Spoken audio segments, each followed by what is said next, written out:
Morning, everyone. I'm Lottie Nilsson, and I am so glad to welcome you to the Spice Detective, Spice Up Your Life program on behalf of the Jewish Federation of South Palm Beach County. A special welcome to the new faces who are joining us today. Our Federation Live virtual programs are among the many ways we are reaching out to bring our Jewish community together as we also work to meet the rising critical needs of our people here in Israel and around the world. And welcome to Giving Tuesday. We are offering today's programs in observance of this important international time to heal, help, and bring hope to those less fortunate. Through our annual campaign, our Federation's funding for more than 70 partner agencies here in Israel and around the world enables us to respond immediately in times like these. With our vital support, our agencies on the front line of COVID-19 are able to continue to adapt and increase their care for those most vulnerable in the face of unprecedented challenges. After our program, we will email you some information about how to learn more about us, along with more great virtual opportunities to connect. Before we get started, I have a couple of housekeeping notes. First, your microphone is muted now for the presentation, but we will be taking questions throughout this program. To raise your hand virtually, click on the participants button and then on raise hand, and you will be called upon to ask your question.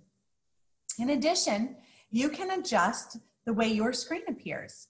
If you would like to view the person who is speaking or asking the question, please select Speaker View at the top of the Zoom screen. Now it is my privilege to introduce our speaker, Yaniv Cohen.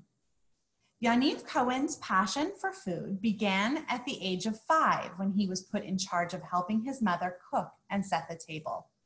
He grew up in Israel, but his mix of North African and Middle Eastern roots helped shape his eclectic and unique dishes. He was fascinated by the colors, scents, origins, and properties of the spices used in his culture, using them to explore the endless possibilities of food presentation. Through his exploration of culinary herbs and spices, Yaniv became fascinated with the medicinal properties of food, herbs and spices. His goal as the spice detective is to delve further into the world of culinary herbs and spices to develop his knowledge of food as medicine. His passion for food and culture led him to open Jaffa in the Miami Design District in collaboration with the Politan Row Food Market. In addition, Yaniv combines his passion for food and his love for Israel by leading culinary trips to explore the land and all that Israeli cuisine has to offer. Welcome, Yaniv. Thank you. Thank you so much for the beautiful introduction, and thank you for having me. I'm happy to be here, and I'm happy to share my passion and knowledge about Israeli cuisine, the Middle Eastern cuisine that I grew up with. So as you say, my journey started when I was 5. My parents made Aliyah to Israel from Iraq and Tunisia. So, and of course, you know, when you grew up in Israel, you are exposed to incredible array of cuisines, you know, the Moroccan, the Ethiopians, you know, Russian and Polish, and everybody's your neighbor. And you can explore just going up your building, the different smells of each cuisine. So one of my earliest memories of spices as medicine happened, and I read about it in the book. It was, I was very young. I don't remember exactly the age. And I was playing outside with, you know, my friends. And somehow I fell down. And I got a really bad cut. I think I fell on a piece of glass. And it was on my hand. So, you know, as a kid, you know, it's a lot of blood, and you get a little shock. And my neighbor, you know, all the neighbors used to hang the laundry outside on those ropes. And she saw what happened. She ran down, I remember that. She ran down with a big jar of turmeric powder. And to my surprise, she started putting the turmeric on top of my wound. I didn't know what she was doing. I didn't even argue. And the blood stopped. And she told me, this is going to stop the blood and it's going to help disinfect. Now, as a kid, you don't really think about it so much. You just accept it and you move on with your life. And that story, it's funny enough, came back to me after I started my blog, The Spice Detective.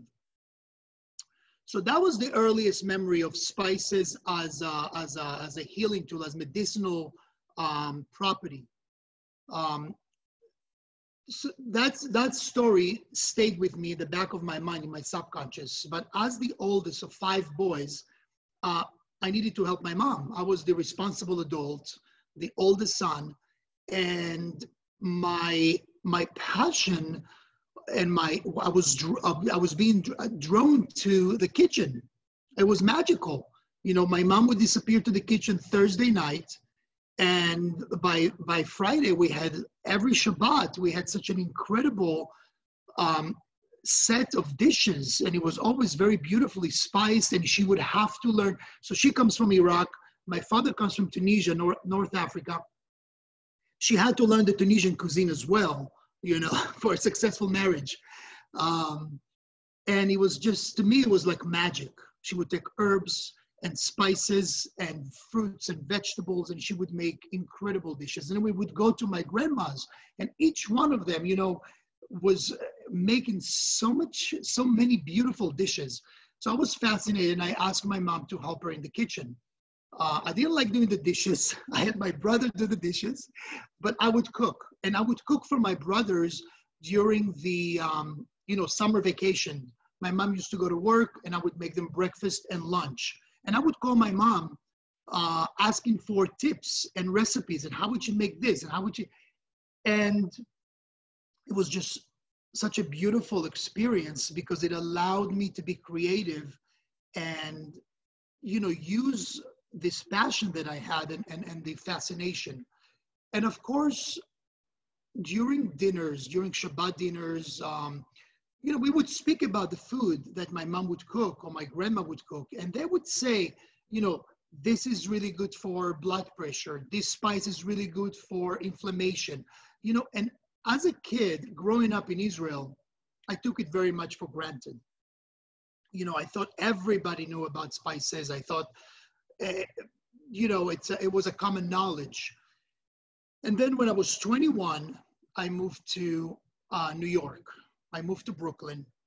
A little bit of a culture shock, I thought Brooklyn was like, Tel Aviv. But obviously my first jobs were in the food industry, Israeli restaurant, Italian restaurant, Israeli owned restaurants. And all the knowledge and the experience I had cooking from Israel really helped me. I didn't think it would be my career, but I would also make sure that all my Israeli friends and Jewish friends would have a place to celebrate the holidays, high holidays, Passover. And I would always do like beautiful big dinner, holiday Shabbat dinners. What happened later, so I worked for the food industry in New York, and then I worked for my best friends in a catering company called Shiraz. My best friend was from Israel as well. He decided he wanted to do a catering service that is elevated and very with the hospitality elements or spirit of the Middle East. And it was a big success. We were doing well. And then we decided to open in Miami. It was a leap of faith. And that brought me to Miami. We opened the second branch of Shiraz Catering in Miami. And we got very well known for our style, bringing a little bit of the Middle East and a little bit of New York to Miami, sets us apart. But what really was the biggest change in my life as far as the food and being the spice detective was the birth of my daughter. My daughter, Rachel, she's 9.5 now. And I co-parents with a Jewish lesbian couple. They were looking for a gay man, a Jewish gay man who wants to be a father, and that was always been my dream. I always felt my life would not be complete or completed if I'm not a parent or a father. It was a beautiful story the way we came together. It was very spiritual, and when she was born, my biggest worry was that, growing up in the U.S., she wouldn't have the same culinary experiences that I had as a kid. The spices, the flavors of the Middle East, all the multicultural of Jewish cultures, sharing food and recipes, and everybody still bringing their own and making it the new Israeli cuisine.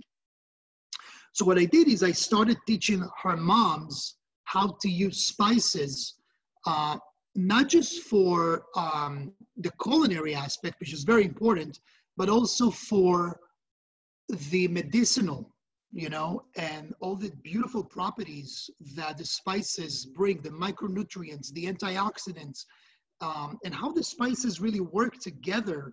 Because you can't just spice something with just one spice and call it a day. You really have to bring the pepper and the turmeric and the paprika and a little bit of cumin and za'atar, to each dish and create a beautiful combination of flavors. And they work together to really elevate the flavors, the aromas, and the nutrient value of the food. Funny enough, turmeric by itself is not as bioavailable to us unless you use some type of a pepper, whether it's red pepper, black pepper, white pepper. The properties of pepper really help the body absorb the turmeric properties and nutrients and make it even more anti-inflammatory for us as humans. So as I'm going through teaching them, on a weekly basis, every Shabbat, we cook together and I explain and we make recipes together. They said, their name, Renee and Karen, that what I'm teaching them and this passion and the knowledge was too important to just leave within the family and friends. And they really encouraged me to start a blog and talk about, all these beautiful foods, beautiful spices, the Middle Eastern cuisine, the Israeli cuisine, and, everything that I've experienced. So I started a blog called The Spice Detective, where I share the knowledge, I share recipes, I share stories, traveling to Israel, and the blog became a Facebook and a YouTube channel and an Instagram, and it really got a lot of followers. People were very interested. It seems like sorry, my phone was just ringing. I shut it off. It seems that today people are much more open and curious. Not just the Jewish community, but the American foodie, let's say, or worldwide, to exploring and experiencing and learning about all of those different flavors. So that's where I came into the picture, and the feedback was incredible. It was so beautiful to see, and that a publisher, a book publishing company called Page Street from Massachusetts reached out to me and said, we work with a lot of chefs, but we don't have anyone that speaks about spices and their flavors, their aromas, their history, and their medicinal properties. And they offered to have me as one of their authors, cookbook authors, and write a book called My Spiced Kitchen. And what's nice about this book is that the chapters are divided into spices. So each spice, I chose 15 spices that are some of my favorites, some staples of the Middle Eastern cuisine. They're very flavorful. Some are more familiar, like I would say turmeric and paprika, but some are much more exotic. And I included a lot of the recipes that my mom, my grandmas brought with them to Israel, from the Tunisian, North African influence, the Iraqi, Persian. And so each chapter is dedicated to one spice, because a lot of people say to me, okay, so now I know turmeric is anti-inflammatory. Now what do I do with it? And one of my goals is to provide very easy to follow, simple recipes that anyone can follow, and really incorporate those spices into even if they've never used spices before, they will have an easy way, almost like an introduction to the spice, how to spice up their food with it.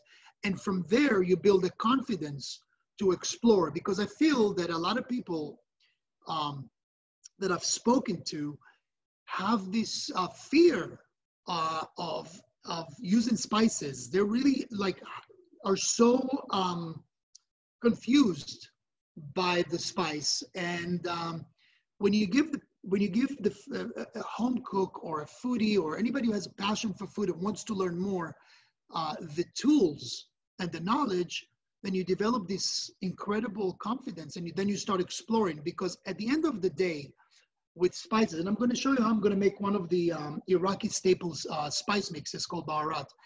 It's really about your palate. So you need to learn about the spice, you need to taste the spice, you need to smell the spice and explore with it, and then you need to use it in a way that is appropriate to your palate. So you make it your own.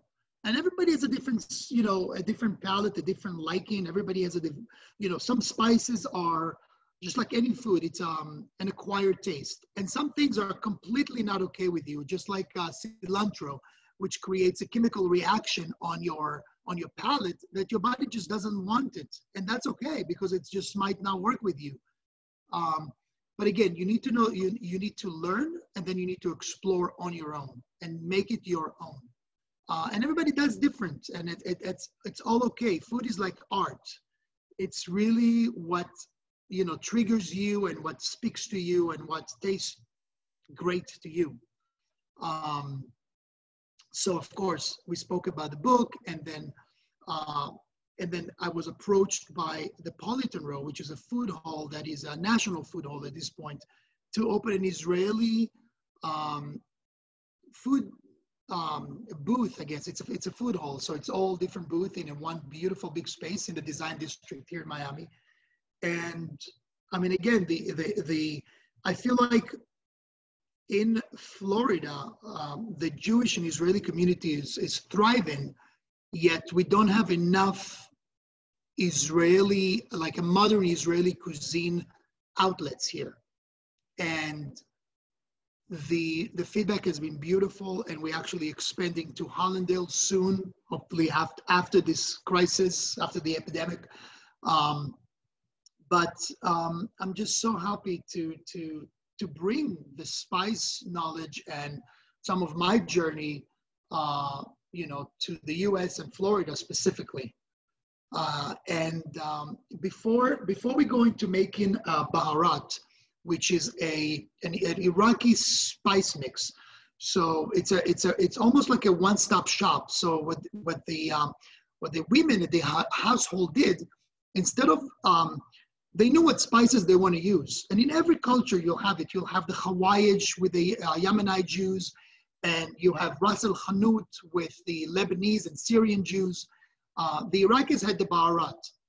And it's combining all these aromatic spices that went very well both with meat and vegetable dishes, with stews, with soups. So instead of every time, spicing it by a few different spices, they would make one mix that included all those beautiful flavors, and you just add it in one shot. So it's brilliant, but it also very practical, because those spices really enhance each other's flavor and aromas. And together, they really give you this incredible smell and flavor in your food.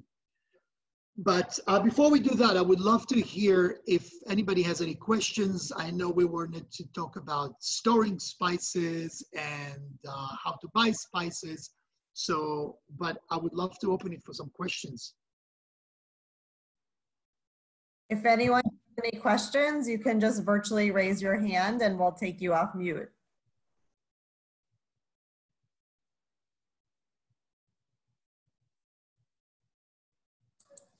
Okay, maybe in a little bit. Okay. So, okay, great. So let me show you how to make baharat. So baharat is actually, most of the spices in baharat are pretty familiar. And the base for it is the cinnamon. Now, cinnamon in the US and I would say in Europe, in the West, is used mainly for sweets, desserts. But in the Middle East, we use cinnamon to enhance meat and lamb and even chicken dishes. So the base for this would be the cinnamon, allspice, which is incredible because it's very, very aromatic, and nutmeg, which you're all familiar with. And even with nutmeg, I feel like here we use it a lot with desserts, but it does wonders to savory dishes. So again, like we said before, with the spices, it's very important to find your own balance. If there's any spice that you like less or you like more, you make your own balance. And each family had their own baharat spice mix. And believe it or not, in the Middle East, every a spice shopkeeper would have their own spice mix that was very, that was specifically to that store. And each store would have their own, and it's called Ras El Hanut, which means the head of the shop. And the head of the shop would have their own mix that he would sell or she would sell to their clients. So they would come specifically for their specific spice mix and ratio of spices. So it's very easy to make baharat because, again, all those spices you can find in most, I mean, Publix, Whole Food, Trader Joe's. Nothing here is very specifically Middle Eastern. So usually it's 3 teaspoons of cinnamon, 3 teaspoons of nutmeg, and I can't wait for you to try it because this is like so aromatic that it's gonna, like, even if you just do roasted carrots or roasted squash or, you know, any roasted root vegetable, and you just sprinkle a little bit of that, it's going to take the whole, you know, those vegetables to a new level. That and the whole kitchen, the whole house is going to smell incredible. You know how it is when you use. Here we have a little bit of the allspice, so I'm going to use 3, and then the rest are the more like a clove or the white pepper are a little spicier in with their properties. So if you don't like too spicy, go very light. So the clove, I'm just going to use just about 1/3 of a teaspoon. It's just going to give that hint, a little kick in the end. Cardamom is extremely aromatic. So I'm going to use 1 teaspoon, and it's not very spicy. Now here you can use white pepper, just about 1/2 teaspoon or 1/4 teaspoon, or you can replace it also with ground ginger, which adds a little different flavor, you know, a little bit more exotic. And this spice mix doesn't take salt. It does take pepper, which I'm going to add in a moment. Okay. Some spice mixes require you to put salt. This one does not. And the salt, depends on how you use it, where you use it, you will add the salt separately. Just a little bit of fresh pepper.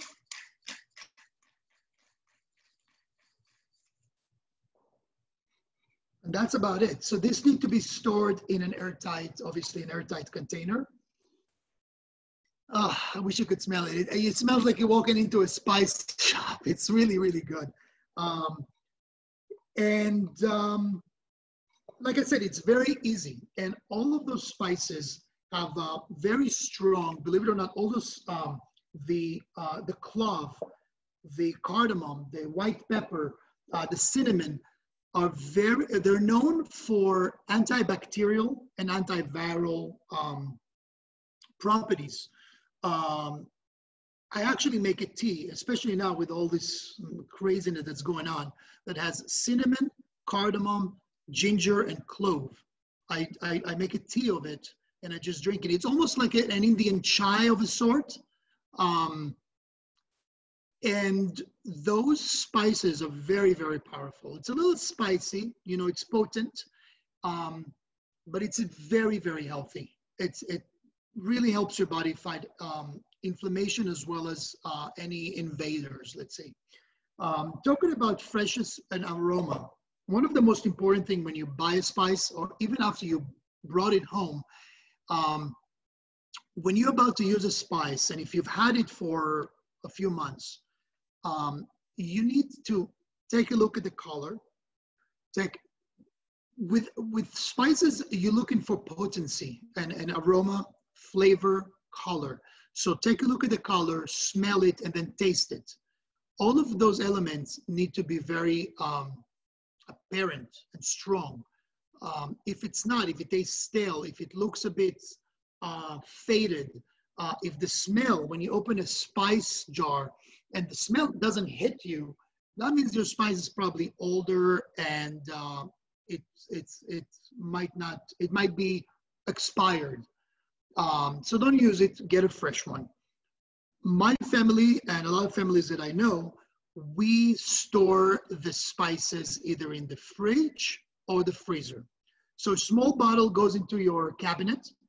And then if you have, it depends on how long you want to store it. If you use it frequently, the fridge is good enough.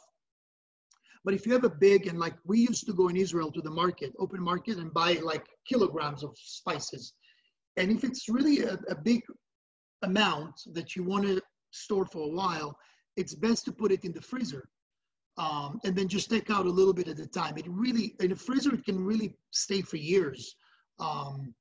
So that's an important way to store spices. So again, lengthwise, cabinet, fridge, freezer, 3 months, a year, few years to almost indefinitely in the freezer, because it really keeps everything. It keeps everything just like anything you put in the freezer, it lasts for a very long time. Yaniv, I think we have a question from Kathleen. I'm going to unmute her. Oh. Is there a spice shop in South Florida that you like to shop at? Yes. There is a spice shop close to Aventura. It's called Yosef the Roaster. It's an Israeli family, and all the spices they bring are from Israel. And they have an incredible variety. I actually posted about it on Instagram. They have all the roasted nuts and seeds. They have almost any spice you can find in Israel, you'll find there. It's not a big shop, but they really have an incredible variety. It's called Joseph the Roaster or Yosef the Roaster. I mean, I can send you guys the link later. I don't know if you heard about it. Great. Does anybody else have any questions now? Just virtually raise your hands. I'm scrolling through looking. I know Jill Goldstein is trying to get our attention. Karen Lazar, you're off mute. Hi. I have, it's a bunch of fresh white turmeric. Okay. And so I was just wondering if there are any helpful hints on A, storage, and B, the best ways to use it. So you have the actual roots? Yes.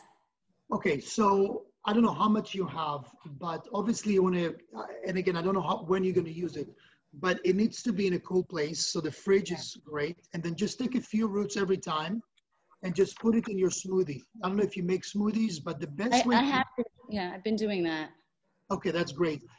If you'd like to do to give your food a little more flavor. You can actually take the whole root. If you make a stew or a soup, just cut it up like, you can almost treat it like ginger, ginger root. If you make a soup, if you make a stew, if you make a smoothie, it's the best way to use it with different liquids as opposed to, like dry spices. So you can throw a few of them. When you make a stir fry, okay, instead of using ginger, you can use ground turmeric root and just saute it together with the vegetables. All right, great. Thank you. You're welcome. Thanks. I just unmuted Jill. Go. Oh, thank you. I know you said this doesn't have salt, but can this be used as a dry rub? Yes, absolutely. Great. This will be an amazing dry rub for lamb loin, what's the word? Either loin, tenderloin, chops. Yeah. Would you then add salt also? Oh yeah, for sure. Salt and pepper are the basic, you can't cook without salt and pepper. Right. It's like, no matter how much you spice your food, it still needs that saltiness that really brings out everything else. Then why don't you add salt to this mix? Traditionally, this mix doesn't take salt because it goes in different dishes, or some things you use it with, let's say lamb, or if you use it on ground beef, because that is almost a staple for the ground beef. In the Iraqi cuisine, we make kuba. I don't know if you're familiar. Yeah. So you put it both in the soup that you cook the kuba in. It's a dumpling. For people who don't know, it's a semolina dumpling, and you stuff it with usually ground beef, but it can be anything. It can be mushrooms, it can be lamb. So what happens is each one of those dishes require a different amount of salt. So you have more control of the salt, because if it's in a soup, the soup would probably take much more salt than the ground beef, so you have to be, so it actually gives you more flexibility to use it in different elements of your dish, but without giving it the same amount of salt to each of the elements. Thank you. Of course. Anybody else?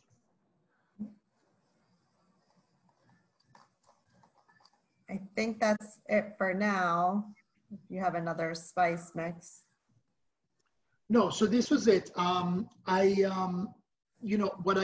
do want to talk about is something like Sumac, which I hope you can see it. I don't know if a lot of you have been using Sumac. I know some of you already have the book, and it really talks about the Sumac and what it does, but it's one of my favorite spices. Sumac is actually a berry that grows in the Middle East.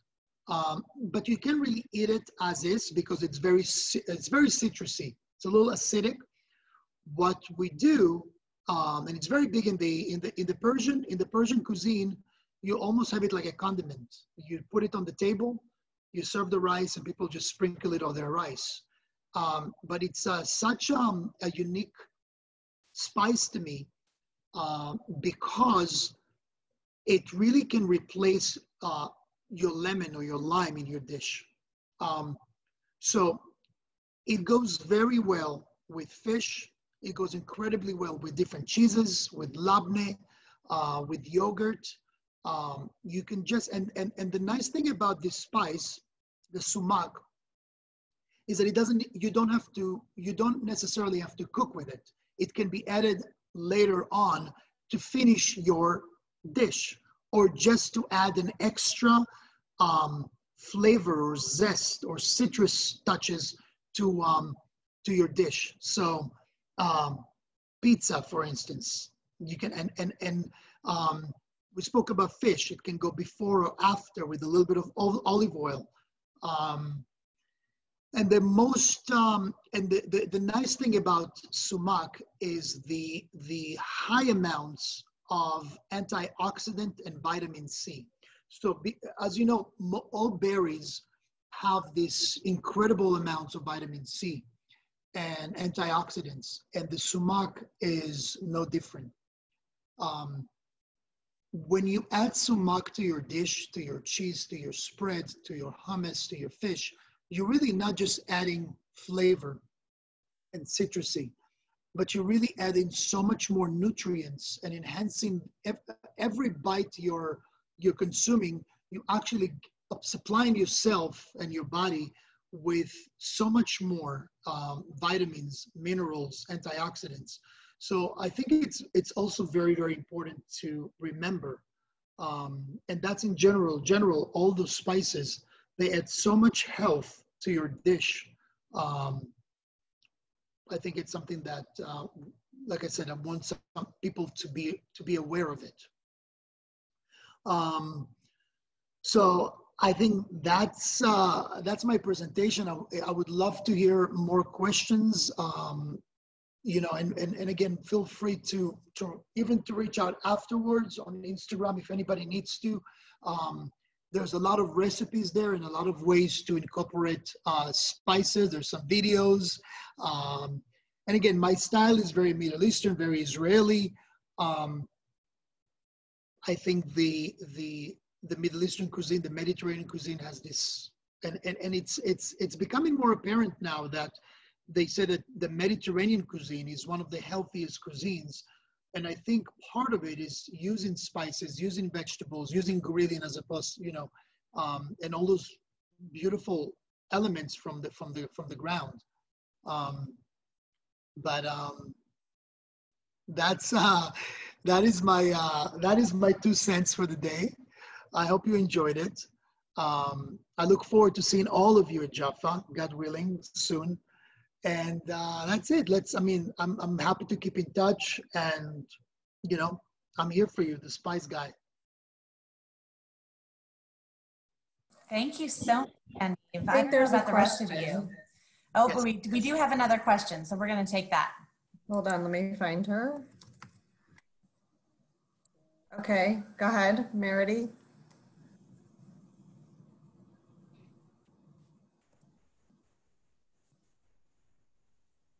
Meredy, do you have a question? I took you off mute.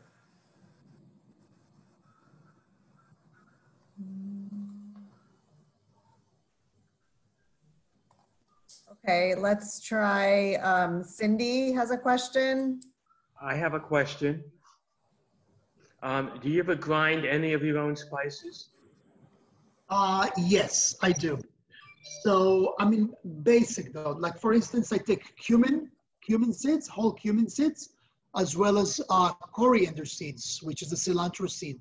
So when you do buy them fresh, a whole seed, it's recommended to roast them slightly on a pan, no oil.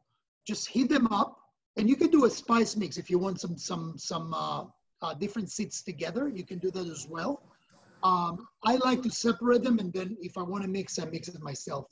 But cumin seeds, coriander seeds, you can roast them a little bit on the pan. Make sure not to burn them. There's a point where if you overcook those spices or over roast them, they get burned. They lose a lot of their flavors and their properties. But if you lightly roast them till they get like this, until when they start giving this beautiful aroma in your kitchen, you know they're ready. Now you can do it in a regular a pepper mill, you know, instead of putting peppercorns.